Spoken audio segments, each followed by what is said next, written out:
Good morning 11th class. Chapter 13 complete हो चुका है, फोटोसिंथेसिस। लेकिन आज अपन नया चैप्टर स्टार्ट ना करके फोटोसिंथेसिस से रिलेट करता हुआ एक टॉपिक डिस्कस करेंगे जिसे हम कहते हैं कैम, क्रैसुलेशन एसिड मेटाबॉलिज्म।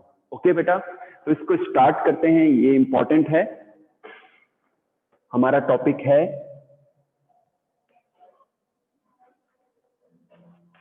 क्रैसुलेशन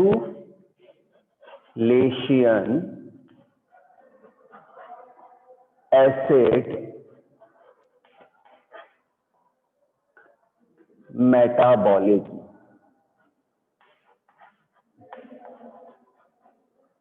ओके, इसको शॉर्ट में हम कैम कह सकते हैं। ठीक है, और ऐसे प्लांट जिनके अंदर ये पाया जाता है उन्हें हम कैम प्लांट कहते हैं। ठीक है। अच्छा, इसका जो साइकिल है फोटोसिंथेसिस का वो वैसा ही है जैसा कि अपन ने C4 साइकिल में डिस्कस किया था, वही स्टेप्स हैं। लेकिन इसमें कुछ डिफरेंस ये है कि ये एक तो सिक्युलेंट जो प्लांट्स होते हैं उनके अंदर पाया जाता है। इन प्लांट्स के अंदर जो CO2 फिक्सेशन होता है वो नाइट में होता है, क्योंकि बच्चों इनमें जो स्टोमेटा है वो नाइट में ओपन रहते हैं और डे लाइट में क्लोज हो जाते हैं। तो CO2 का जो एक्सचेंज है, जो एब्जॉर्प्शन है और जो फिक्सेशन है वो नाइट में होता है। क्लियर होगी बात आपके? नाइट में ऑर्गेनिक एसिड इनमें जो है इंक्रीज होता है और ऑर्गेनिक एसिड के इंक्रीज होने से इनकी जो पीएच है वो डिक्रीज होती है, जबकि दिन के समय ऑर्गेनिक एसिड कंज्यूम होता है जिससे इनकी पीएच जो होती है वो इंक्रीज हो जाती है। ओके बेटा, तो ये चीज है। और दिन के समय जो स्टार्च है, स्टोर जो स्टार्च है उसकी अमाउंट बढ़ती है। ठीक है, तो इस साइकिल को मैं ड्रॉ करके समझाता हूं आपको।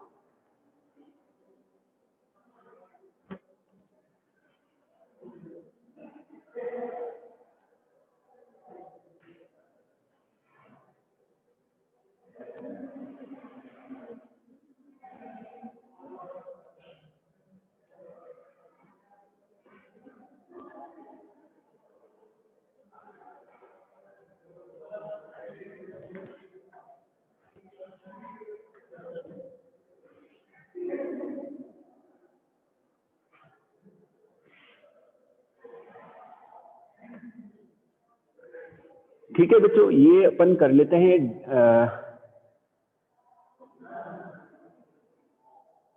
नाइट और ये डे।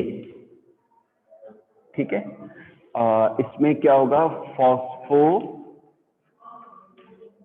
इनॉल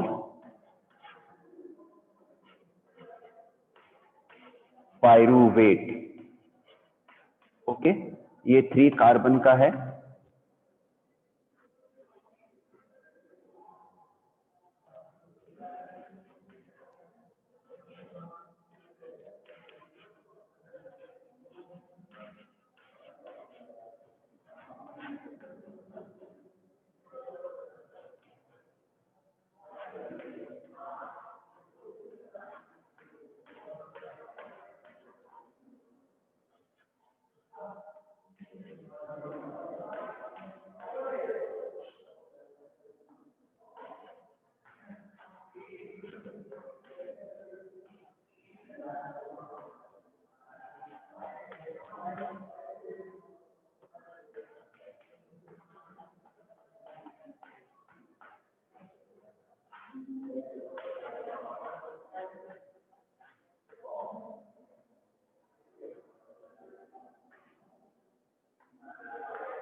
बच्चों यहाँ देखिए आप दोबारा सुन लीजिए, ये सिक्यूलेंट प्लांट में पाया जाता है और इनके अंदर जो CO2 का जो फिक्सेशन होता है वो नाइट के टाइम होता है।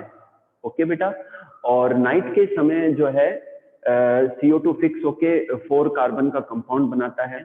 दिन के समय स्टोमेटा इनके क्लोज रहते हैं। ठीक है, तो यहाँ मैंने नाइट जोन और ये डे जोन ठीक है कर दिया मैंने। नाइट के अंदर फॉस्फोइनॉल पायरुवेट 3 कार्बन का मॉलिक्यूल है ये पेप कार्बोक्सिलेज के द्वारा CO2 से कंबाइन होके ऑक्सिलो एसिटिक एसिड में कन्वर्ट हो जाएगा। फिर ऑक्सिलो एसिटिक एसिड जो है डिहाइड्रोजिनेज एंजाइम के द्वारा मैलेट में कन्वर्ट हो जाएगा। ठीक है, यहाँ पर एक NADH NAD+ में कन्वर्ट होगा। फिर ये मैलेट आ जाएगा इन सेल्स के अंदर। अब इन सेल्स में जो दिन के समय क्या होगा, मैलेट से CO2 निकल जाएगा। ये CO2 केल्विन साइकिल में एंटर हो जाएगा। फिर वहां से जो ऑर्गेनिक फूड है उसका फॉर्मेशन होगा। यहाँ पर एक NAD+ कन्वर्ट हो जाएगा NADH में और मेलेट कन्वर्ट हो जाएगा CO2 के निकलने से पायरुवेट में। पायरुवेट फिर चला जाएगा नाइट के समय, फिर से ये फॉस्फोइनॉल पायरुवेट में कन्वर्ट होगा। यहाँ पर एक ATP खर्च होगा और ADP और इनऑर्गेनिक फॉस्फेट बनेगा। ठीक है बेटा, तो इस पाथवे को हम क्या कहते हैं, कैम पाथवे कहते हैं, क्रेसुलेशन एसिड मेटाबॉलिज्म पाथवे कहते हैं। ओके बेटा, आई होप आपको ये समझ में आया है। ठीक है, चलिए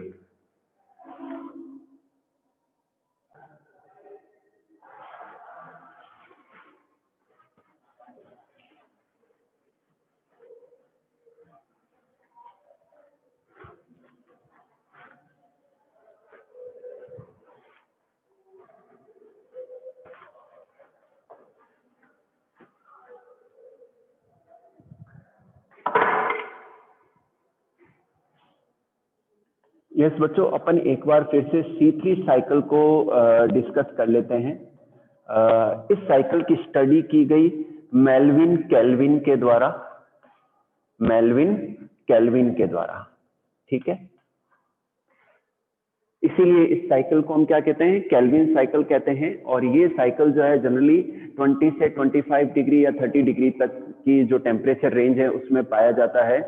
और इसमें जो एक्सेप्टर है, CO2 जो एक्सेप्टर है वो है राइबुलोज 1,5 बिसफॉस्फेट। CO2 एक्सेप्टर कौन है, राइबुलोज 1,5 बिसफॉस्फेट। ठीक है बेटा, तो ये इनका CO2 एक्सेप्टर है।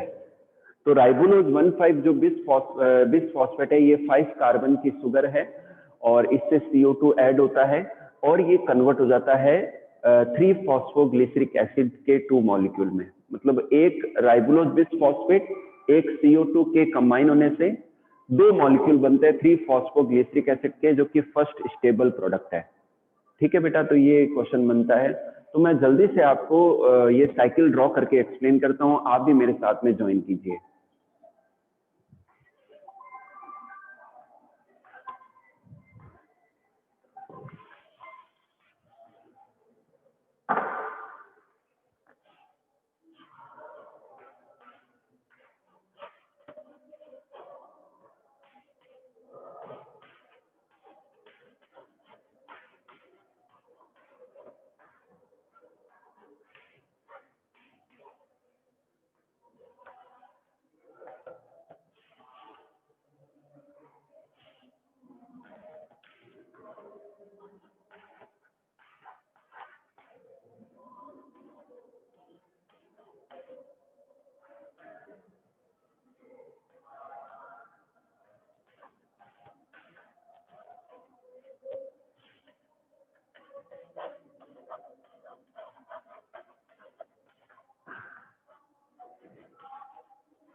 इसे हम PGA भी कहते हैं, 3 फॉस्फोग्लिसरिक एसिड को क्या कहते हैं, PGA।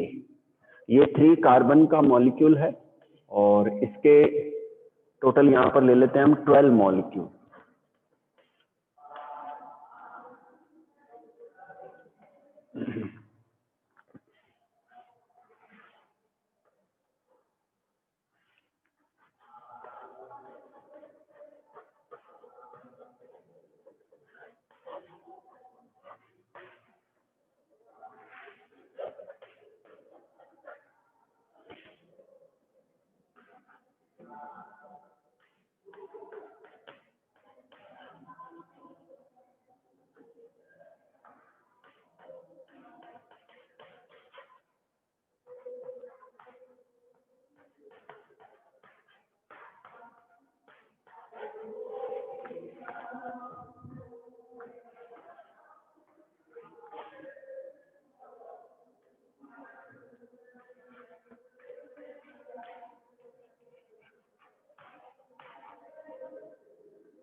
ये देखिए बच्चों, केल्विन साइकिल का स्केच है, मैं रिपीट कर रहा हूँ। जो शुगर पार्ट लेती है, जो CO2 एक्सेप्टर है, वो है राइबोलोज 1,5 बिस फॉस्फेट, जो कि 5 कार्बन की शुगर है और इसके 6 मॉलिक्यूल। इनके साथ में ऐड होते हैं CO2 एंड वाटर। CO2 के 6 मॉलिक्यूल जब ऐड होते हैं तब ये 6 कार्बन के मॉलिक्यूल बन जाते हैं, टोटल 6। तो 6 कार्बन के मॉलिक्यूल से 3 कार्बन के टोटल 12 मॉलिक्यूल बनते हैं। तो जो फर्स्ट प्रोडक्ट है वो है 3-फॉस्फोग्लिसरिक एसिड, इसे PGA भी कहते हैं इन शॉर्ट। ये 3 कार्बन के 12 मॉलिक्यूल हैं। फिर इनका फॉस्फोराइलेशन होता है, यहाँ पर 12 ATP खर्च होते हैं और क्या बन जाता है, 1,3-डाइफॉस्फोग्लिसरिक एसिड बन जाता है। ठीक है बेटा। CO2 का इसके साथ में कंबाइन होना, दिस इज कॉल्ड कार्बोक्सिलेशन, इसे हम क्या कहते हैं, कार्बोक्सिलेशन कहते हैं। फिर यहां देखिए आप 1,3 डाइफॉस्फोग्लिसरिक एसिड है, इसका रिडक्शन होता है 12 NADPH खर्च होते हैं और उससे 12 NADP प्लस बन जाते हैं और क्या बनता है 3 फॉस्फोग्लिसरेल्डिहाइड बनता है जो कि 12 मॉलिक्यूल बनते हैं। 3 फॉस्फोग्लिसरेल्डिहाइड के 12 मॉलिक्यूल से 2 मॉलिक्यूल रिलीज हो जाते हैं और ये 2 मॉलिक्यूल 3 कार्बन के कंबाइंड होकर ग्लूकोज बनाते हैं ग्लाइकोलाइटिक पाथवे के द्वारा। तो 3 फॉस्फोग्लिसरेल्डिहाइड के 2 मॉलिक्यूल से ग्लूकोज बनता है।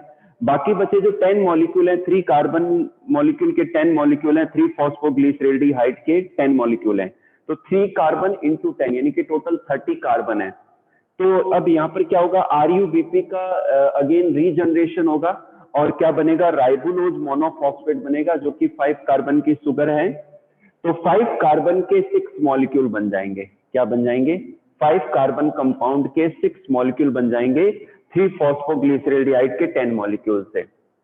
अब यहाँ पर 6 ATP फिर से खर्च होंगे और 6 ADP and IP inorganic phosphate बनेगा और क्या बन जाएगा, अब राइबोलोज 1,5 बिस फॉस्फेट बनेगा। ठीक है बेटा, और यहाँ पर बच्चों जो एंजाइम काम आता है उस एंजाइम का नाम है Rubisco, राइबोलोज bis phosphate carboxylase oxygenase enzyme.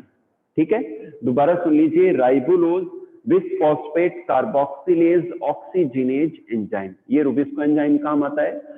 जबकि C4 पाथवे के अंदर पेप कार्बोक्सिलेज एंजाइम काम आता है। अब यहाँ पर थोड़ा सा कैलकुलेशन देख लीजिए आप कि टोटल जो है 18 ATP, टोटल 18 ATP, ठीक है, और 12 NADPH खर्च होते हैं C3 साइकिल के अंदर। ठीक है बेटा, 18 ATP कहां से आया कि जो 12 ATP हैं वो तो चाहिए रिडक्शन के लिए, ठीक है, और CO2 के रिडक्शन के लिए, और 6 ATP चाहिए यहां पर रीजनरेशन के लिए। तो टोटल 18 ATP हो गए और जो CO2 के रिडक्शन के लिए टोटल 12 NADPH चाहिए। ठीक है बेटा, तो 12 NADPH इसके लिए हो गया। ठीक है, तो ये कंसेप्ट था इसका। अब आप मुझे ये बताइए, क्या C4 साइकिल भी रिपीट करूं, मैं दोबारा समझाऊं, एक बार हैंड रेज कर दो अगर जिसको समझना है।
देखिए बच्चों, C4 साइकिल जो है इसे हम हैच एंड सेलेक्ट पाथवे भी कहते हैं, और ये हाई टेम्परेचर पर कि जो भी प्लांट हाई रेंज वाले टेम्परेचर में पाए जाते हैं, डेजर्ट कंडीशन में पाए जाते हैं। अच्छा, एक चीज और, जो केम पाथवे है, जो क्रेसुलेशन एसिड मेटाबॉलिज्म पाथवे है, ये हाईली जो जीरिक कंडीशन होती है, हाईली जीरिक यानी कि जो डेजर्ट कंडीशन होती है वहां पर उन प्लांट में पाया जाता है।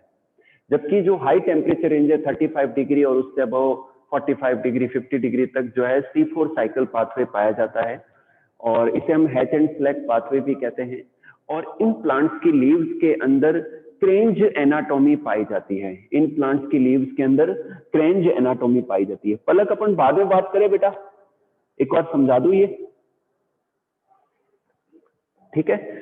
तो इन प्लांट्स की लीव्स के अंदर जो सेल्स की ऐसी माला के शेप में जो है सेल्स की लेयर होती है, जिन्हें हम क्रेंज एनाटॉमी कहते हैं। तो इन प्लांट में क्रेंज एनाटॉमी पाई जाती है। तो जो C3 साइकिल है वो डायरेक्टली मीजोफिल सेल्स में नहीं पाया जाता, क्योंकि मीजोफिल्स, इन प्लांट्स की मीजोफिल सेल्स के अंदर रुबिस्को एंजाइम नहीं पाए जाते। C3 साइकिल इनमें पाया जाता है बंडल शीथ सेल्स के अंदर, ठीक है। तो अब देख लीजिए, जो पहला CO2 एक्सेप्टर है वो क्या है, पैप है, फॉस्फोइनोल पायरुवेट। पहला CO2 एक्सेप्टर क्या है, पैप, फॉस्फोइनोल पायरुवेट। ये 3 कार्बन का मॉलिक्यूल है, इसके साथ CO2 ऐड होती है एंड क्या बनाता है, ऑक्जेलो एसिटिक एसिड। ये 4 कार्बन का है। ऑक्जेलो एसिटिक एसिड फिर कन्वर्ट होता है मैलिक एसिड में, ना, डिहाइड्रोजिनेज एंजाइम के द्वारा। यहाँ पर NADPH खर्च होता है, और मैलिक एसिड को मैलेट भी कह सकते हैं। ये मैलिक एसिड अब आ जाता है मीजोफिल सेल से बंडल शीथ सेल्स में। बंडल शीथ सेल्स के अंदर मैलिक एसिड स्प्लिट होता है, CO2 को रिलीज करता है, ये CO2 एंटर हो जाती है कैल्विन साइकिल में, और यहाँ से ग्लूकोज का फॉर्मेशन होता है।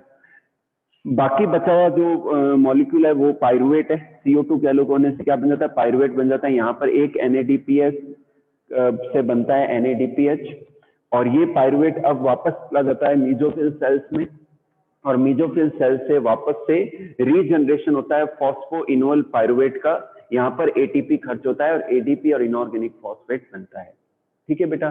तो इस तरीके से जो C4 साइकिल है वो हायर टेम्परेचर वाले प्लांट्स में पाया जाता है।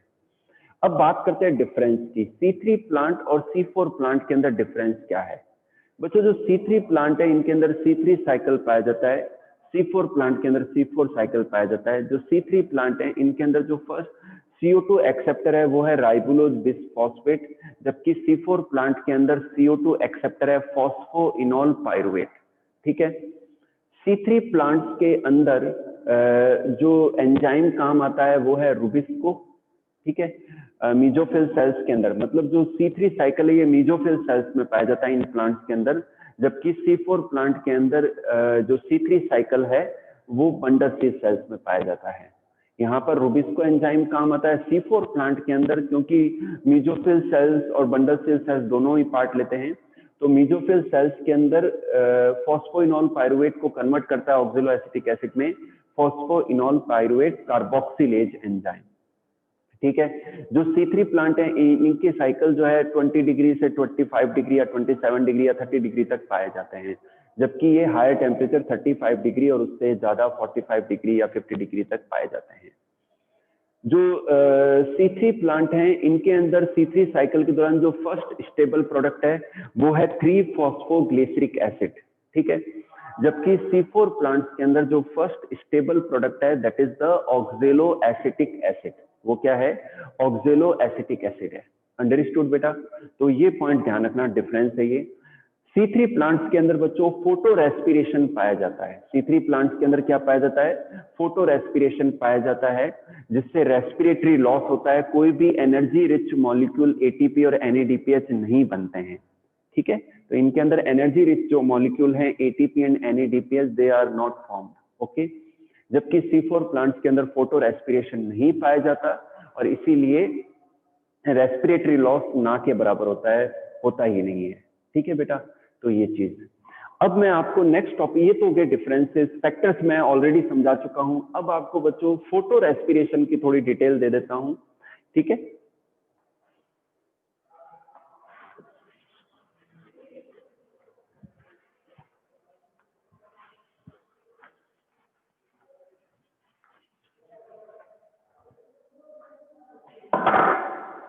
the next topic is photorespiration.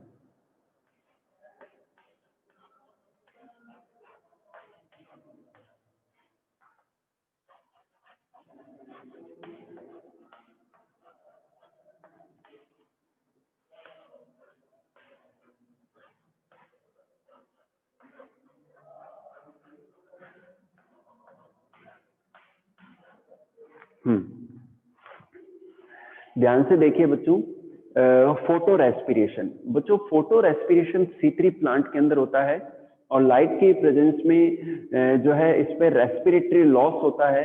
जो राइबोलोज बिसफॉस्फेट है वो स्प्लिट हो जाता है, डिवाइड हो जाता है किसमें? फॉस्फोग्लिसरिक एसिड में, जो कि 3 कार्बन का मॉलिक्यूल है, और फॉस्फोग्लाइकोलेट में। ठीक है, तो इसीलिए इसे हम फोटो रेस्पिरेशन भी कहते हैं और इसे हम ग्लाइकोलेट पाथवे भी कहते हैं। और इसको फर्स्ट स्टडी किया था, डिस्क्राइब किया था डेकर और टीओ नाम के साइंटिस्ट ने। ठीक है, इसके अंदर बच्चों कोई भी ऑक्सीडेशन, फूड के ऑक्सीडेशन से या ऑर्गेनिक मॉलिक्यूल के ऑक्सीडेशन से किसी भी प्रकार के ATP और NADPH का फॉर्मेशन नहीं होता है। ठीक है, लेकिन इसमें जो उल्टा जो सिंथेसाइज जो फूड है उसका लॉस हो जाता है, तो इसीलिए इसे हम रेस्पिरेटरी लॉस कहते हैं। ठीक है, तो ये इसका कंसेप्ट था। ठीक है, अब बच्चों बात करते हैं हम केमी ऑस्मोटिक हाइपोथेसिस की। हमने साइक्लिक और non cyclic photo respiration photo phosphorylation discuss किया था, और ये लाइट रिएक्शन में होता है।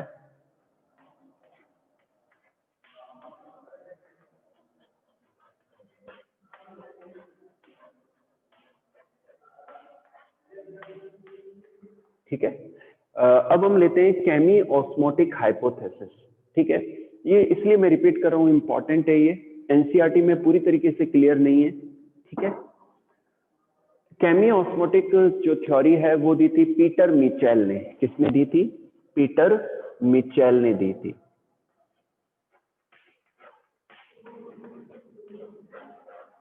ठीक है बेटा, और इसमें ये बताया कि किस तरीके से ATP का फॉर्मेशन होता है during the photophosphorylation, light reaction के दौरान। तो बच्चों ध्यान रखना कि ग्रेना की जो थाइलेकॉइड मेम्ब्रेन्स हैं उनके अंदर ATPase कॉम्प्लेक्स पाया जाता है, जिसके अंदर 2 यूनिट्स हैं। उन 2 यूनिट्स को जो ATPase कॉम्प्लेक्स होता है उसकी यूनिट्स को हम CF0 एंड CF1 कहते हैं। तो कंफ्यूज मत होना, मैं नोट्स में लिख के भेजूंगा। ATPase जो कॉम्प्लेक्स है थाइलेकॉइड मेम्ब्रेन के मार्जिन पर, उनकी जो 2 यूनिट्स हैं, 2 कंपोनेंट्स हैं, they are the CF0 and CF1। Clear होगी बात? और जो CF0 है वो तो थाइलेकॉइड मेम्ब्रेन के अंदर ही होती है। CF वन जो है यूनिट वो बाहर प्रोट्रूडेड होती है, बाहर की ओर निकली होती है, ठीक है। तो वहां से क्या होता है, एडीपी और इनऑर्गेनिक फॉस्फेट के कंबाइन होने पर एटीपी का फॉर्मेशन होता है। तो ये थ्योरी क्या कहती है, ये थ्योरी ये कहती है कि जब वाटर की स्प्लिटिंग होती है तो स्प्लिटिंग के कारण से थाइलेकॉइड मेम्ब्रेन के अंदर की ओर H+ आयन एक्यूमुलेट होते रहते हैं, जिससे अंदर की पीएच तो डिक्रीज होती चली जाती है और स्ट्रोमा पार्ट की पीएच इंक्रीज होती चली जाती है। और इसकी वजह से H+ आयन के एक्यूमुलेट होने से एक प्रोटॉन ग्रेडियंट बन जाता है, और उस प्रोटॉन ग्रेडियंट के कारण से ही क्या होता है, एडीपी और इनऑर्गेनिक फॉस्फेट कंबाइन होते हैं और एटीपी का फॉर्मेशन होता है। तो इस थ्योरी को हम कहते हैं केमी ऑस्मोटिक हाइपोथेसिस। तो बच्चों, फोटोसिंथेसिस की जो पूरी रिएक्शन है वो दो हिस्सों में कंप्लीट होती है, एक लाइट रिएक्शन के अंदर और एक डार्क रिएक्शन के अंदर। लाइट रिएक्शन के अंदर एनर्जी की ट्रैपिंग होती है, लाइट एनर्जी की, और उसका कन्वर्जन होता है एटीपी में और NADPH में, और इस केमिकल एनर्जी का यूटिलाइजेशन होता है डार्क रिएक्शन में, डार्क फेज में। और डार्क फेज जो होती है स्ट्रोमा पार्ट में पाई जाती है, क्लोरोप्लास्ट के स्ट्रोमा पार्ट में पाई जाती है, ठीक है ना। और डार्क रिएक्शन के दौरान अलग अलग प्लांट में अलग अलग पाथवे हैं, जैसे कि C3 प्लांट के अंदर C3 साइकिल और C4 प्लांट के अंदर C4 पाथवे पाया जाता है, C4 साइकिल पाया जाता है। तो इस तरीके से बच्चों ऑर्गेनिक फूड का फॉर्मेशन होता है इन प्लांट्स के अंदर, ठीक है।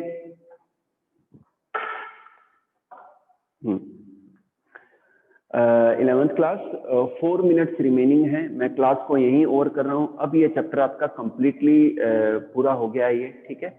आपकी कोई भी डाउट है वो आप प्लीज मुझसे पूछ लीजिए।